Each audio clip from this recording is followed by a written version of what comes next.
Olá, eu sou Ailton Ferreira. Vamos nós com a tirinha da história desta segunda-feira, 19 de abril. Hoje é Dia do Índio, Dia dos Povos Indígenas. Em 1940, aconteceu no México o Encontro dos Povos Indígenas das Américas, 19 de abril de 1940. Este encontro definiu que o dia 19 de abril seria o dia para refletir, para reivindicar políticas públicas e condições dignas de vida para as comunidades indígenas.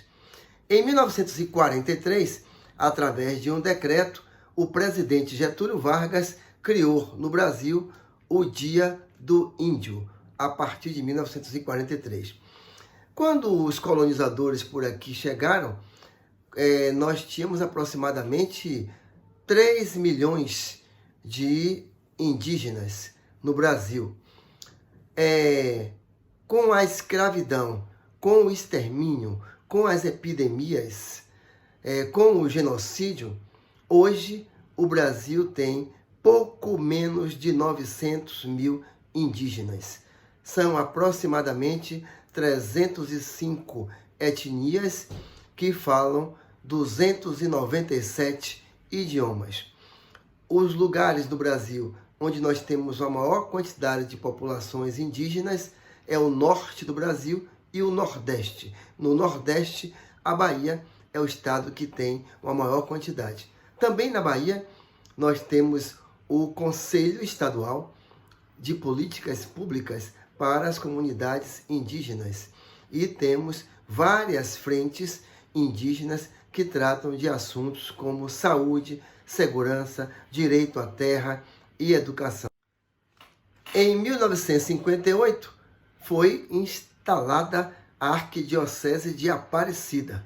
Aparecida em São Paulo, onde nós temos um dos santuários mais visitados do planeta, o Santuário de Nossa Senhora Aparecida, a Santa Negra Padroeira do Brasil. Em 1927, foi inaugurado, com a presença do presidente da República de então, o Estádio de São Januário, que é o estádio oficial do Clube Vasco da Gama. Esse estádio, ele nasce numa resposta política da diretoria do Vasco da Gama contra os racistas do futebol. Na década de 20, era comum o racismo no futebol. As grandes agremiações, os grandes clubes não aceitavam negros dentro dos seus times. E o Vasco chegou a ter 12 jogadores negros, jogadores trabalhadores, jogadores pobres. E o Vasco passou a ser retaliado por isso. Pois bem, em 1904, o Vasco da Gama tem um primeiro presidente negro da história do time. Portanto, pouco tempo após a assinatura da Lei Áurea, que anunciou a abolição inconclusa. E em 1927 é inaugurado o estádio que é considerado um dos maiores estádios particulares. A propósito, foi também nesse estádio que o presidente Getúlio Vargas anunciou para os brasileiros a criação da consolidação das leis trabalhistas.